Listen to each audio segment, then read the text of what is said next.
We have a bunch of different henna powders at Henna Sooq. Have you noticed? How in the world do I choose which henna powder to use? Well, I'm gonna get into it with you today. I'm gonna show you exactly what these henna powders are about, what the different outcomes they can give you, and how to tell by actually looking at them being mixed and seeing the differences between each of these henna powders that you can choose from. And welcome to the Hennasooq channel. My name is Khadija and I specialize in henna hair color and Ayurvedic healthy hair care, and I'm always bringing you the latest that you need to know. So let's get into it. So these 4 henna powders in particular are a little bit different, but if you think about it this way, you know how you have apples from different regions and they grow and there's some are sweet and crunchy and soft, and you got all these varieties.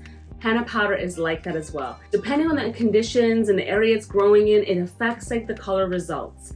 So something like Moroccan henna powder is definitely going to be kind of like more coppery toned, just naturally yields that beautiful rich copper tone. You got the organic red raj, great coverage for grays. It's our most popular henna powder. People really love it. Just has this nice, vibrant, consistent red tone. Then you've got organic Rajasthani, which is a bit more burgundy tone. People love that for that color. And then the Jamila henna powder. This one is so creamy and smooth. Probably the most creamy, smooth henna powder that we have. That gives kind of like that standard, reddish tint that a henna can give you. And if you love orange undertones, then this one is for you. But all of our henna powders can also be used in strengthening hair masks if your focus isn't color, by the way. So in this video, I'm going to prepare these and show you how they mix up. We're going to use some warm to hot distilled water to mix them up, and I'm going to show you how that stain is going to show up and how you're going to be able to tell the differences between each of the henna powders. All right, so now we're going to get into these henna powders, and I'm going to show you exactly how they are looking so that you can tell, at least by the powder form, how they look a little bit different. All right, so we got our organic red raj. There, put a little in there. What makes this one really special is that it is really great for covering grays, and it is also the finest leaves that are chosen to make this particular blend. That's what makes the red raj so very special and so very potent. So we're going to have some organic Rajasthani. The organic Rajasthani is the henna powder that is so amazing for those mahogany tones. Then we're going to grab up some Jamila henna powder, one of the most creamy and smooth henna powders because of the technique they use to strain it. And last but certainly not least, we've got our Moroccan henna powder.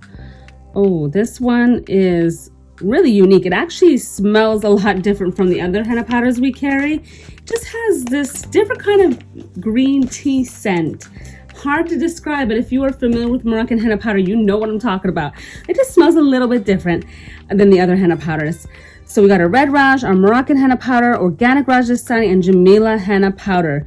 Most of these also are triple sifted. The difference was, you can see that the Moroccan henna powder is not as finely sifted. It's because, they lack some of the machinery and for the sifting process in Morocco. So they have to do everything by hand, and they probably sifted by hand like 5 times. So they do their very best to sift it, and it's all women doing this hard work. And then you have the red raj and the organic Rajasthani triple sifted. Oh, the Jamila henna powder is probably the most fine of all the henna powders. You can see just how smooth it is here just by pushing the powder around just a little bit.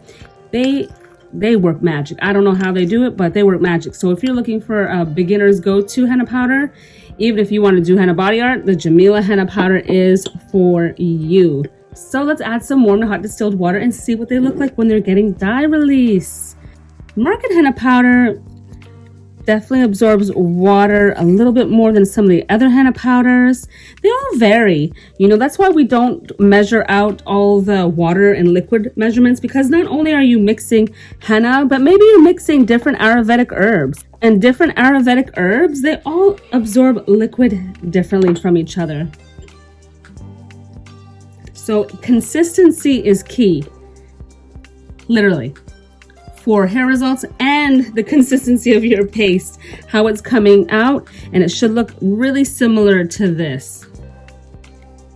Yeah, definitely see it absorb. See how it absorbed all the water? Look at that. It needs a little bit more. Sometimes you think, okay, you know, it's good. I don't think it needs more, but you got to let it sit there for a few minutes, even a few seconds like we just did, and see how it comes out, because you want to really see, is that water like truly really absorbing all the way through? And you also don't want to add too much because it'll be runny, and we don't want the paste to be too runny. You want it kind of like that yogurt consistency.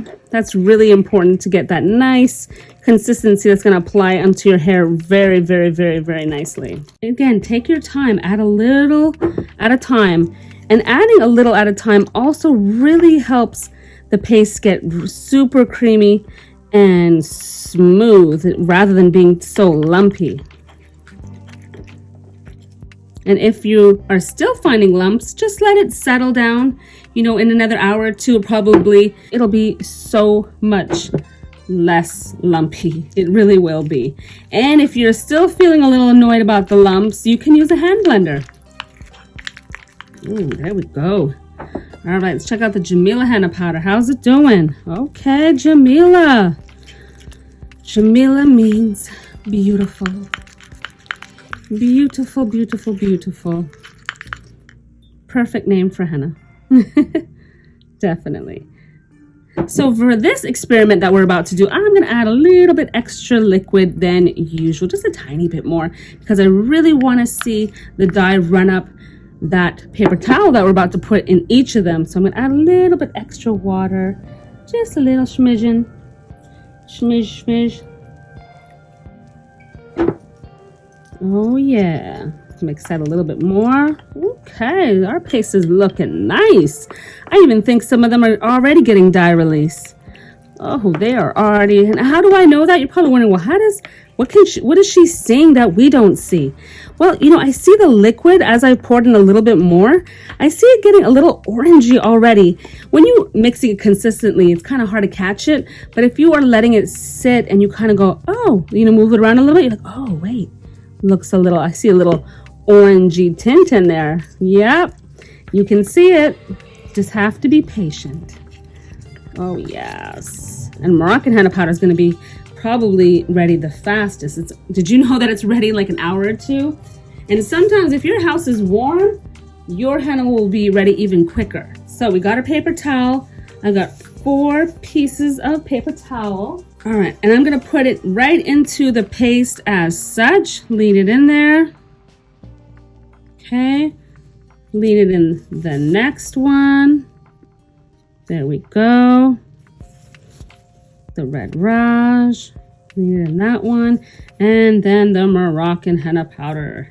So because it's already thickened up a little bit on me, I'm gonna add a little bit more water, just a little, like really a few drops, because I don't wanna get the paper towel too soaking, because it'll absorb water so quickly.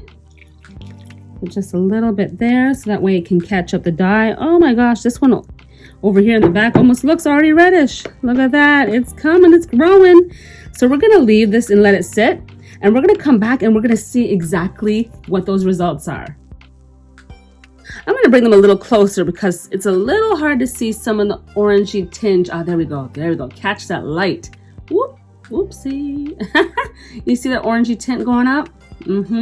That's the red raj. Then we got the Moroccan henna powder. Let me hit that light. Look, oh, see that in the corner right here? See that orangey liquid? That's the dye release. Remember I was telling you this one gets dye release really quick. It's orangey right in the corner. Then we have our organic Rajasthani henna, a little orangey in the corner as well. And then we got this luxurious Jamila henna powder. Look at that. That dye's, actually this one's coming really quick with the dye too. Even looks a little bit more richer in a way. Look at that. Probably the consistency and the amount of liquid and water that was used, you know, but it's definitely climbing up and getting good dye release. So the dye release can happen, you know, quicker. You know, this has actually only been about 30 minutes. So the dye can come out really quick when you have a home that has pretty warm temperature and you're using warm to hot distilled water. The dye release will come a little bit quicker. And to be honest, you cannot tell a whole lot by just the dye release. The paper towels shows you that there's good color. So if you're wondering, like, is it ready? You can definitely use this to check to see, hey, is it ready? Can I use it? Once you see it getting kind of like really bright, you know, and climbing up really nicely, then you can say, all right, it's getting there. You know, when you see the orangey, you know, water kind of pooling, you know, that's when you know. But don't mix it. Like, I noticed that some people mix it like so much that you kind of disturb the pooling of the liquid that turns orangey, so you can't really tell. If you're mixing it up often, it basically disappears, right? Like, I don't know if you can see that, but it disappears. It's kind of gone. You're like, okay. But if you let it sit, like right here, right? See that in the lighting? I don't know if you can see in the light. Oh, I get a lot of reflection here. But look, right here, you can see little pools of orangey kind of dye coming out. You can tell the difference in the henna powders. Can you guys tell? I'm going to not create a shadow right now and let you guys see. Look, let me pull that away a little bit. Look, you see the difference? Now you can see the difference. You know what looks alike is the Rajasthani and the Red Raj definitely look similar. They're from the same region. They're from the same farm. It's just a matter of the certain particular leaves that they chose for the Red Raj that are very young and, you know, small, full of dye content. So there's such new ones that have such potent results when it comes to dyeing hair. And the Jamila henna powder, I probably say looks about the darkest. It's not because there's any dye or in there or any kind of, you know, adulterants, metallic salts. There's the great thing about our henna powders is none of that garbage in it. No metallic salts. There's nothing, no additives, no compound henna. Our henna powder is absolutely pure and it's absolutely amazing. Jamila henna powder, it just looks a little, you know, darker brown, and that's kind of normal for that one. So you can tell by that. And then the Moroccan henna powder is probably a little bit more, could we say dark olive? Yeah, it's a little bit more dark olive. So even if I put these two next to each other, you can tell. So now this henna has been sitting for several hours and you can see the rich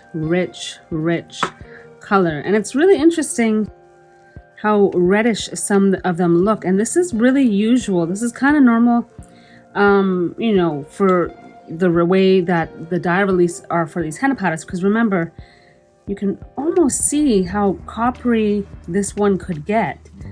The Moroccan henna, you know, you can see that kind of, just look at, let me bring it closer. Look at that. See that rich red swirling in there? Yeah, you can see that. Yeah, that's that coppery rich red. And these ones, you know, again, take a little bit longer for some dye release, so you can see it's not, and I probably could have added a little bit more liquid to make sure it got a little bit more saturated, because it's actually, the paper towel is a little bit bigger too, so it didn't get fully saturated. As far as going all the way up, that has to do with the water, not with the henna per se.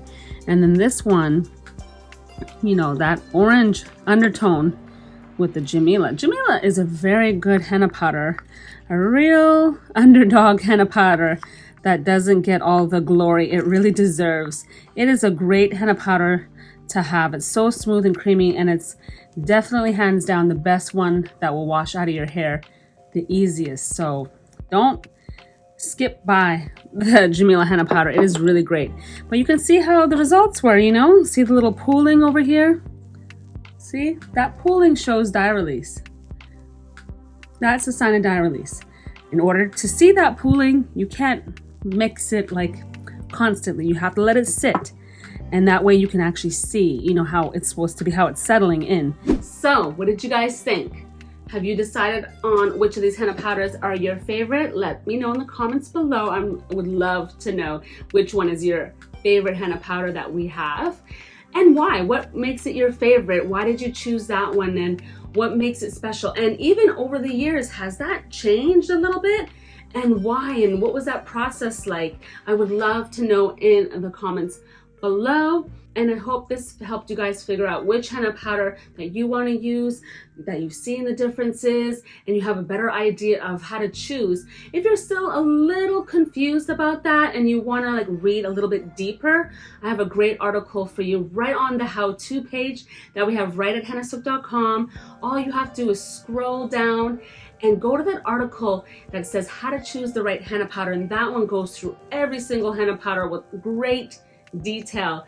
and the dye release times are there. If you're using it for hair or for body art, everything is right there, right at your fingertips, and then you can just choose and buy right from there, and you can just get the one that you love. So thank you for tuning in. I'm gonna see you next time. Remember, I got new videos every Sunday, Tuesday, and Thursday. So don't forget to subscribe, hit the bell so that you don't miss any notifications. I know you guys are missing some of the notifications because there's 50K of you on here now, which is time to celebrate. So stay tuned. And I just want to say a huge thank you for the 50K. I really appreciate it. And what was crazy, one thing is that we hit 50K on YouTube and Instagram a day apart. It was incredible. So I thank you guys so much for the 50K, and I'm gonna see you in the next video.